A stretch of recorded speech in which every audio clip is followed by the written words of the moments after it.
Was there a specific person you saw, somebody you spoke to, a magazine you walked past? I don't know, Speed and Sound magazine, maybe off the top of my head. Shout out Speed and Sound. Big shout out. For me, Love More Stance, Okay. 2017. Best year. 2017, 2019 was the best years That of Love was More. my second Love More also. Yeah. Now, Love More was like popping off. City Nation was big at that. I remember I was probably like 32. I might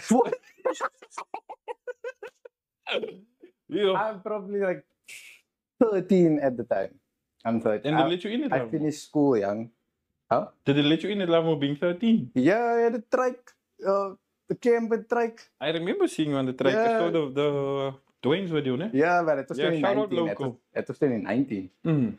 So I think he's lying about his age here, ne? How do you go from 13 to 19 in 2 I years? said it was 2019. Oh, sorry. Okay, let's fact check. Take it back. Let's talk about it. But yeah, in 2017, my uncle had a 2012. They call it a striker still.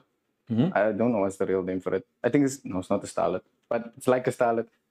And well, we went in. Shout out to Keenan Burkett. Cut. I Shout out didn't to even him. know Cut, Yeah. but I knew someone that knew Cut. Okay. Introduced me to Cut. Me and Cut became. Keep in mind, I'm 13 at the time. I know a lot of things about cars, but I don't know how to turn coilovers down.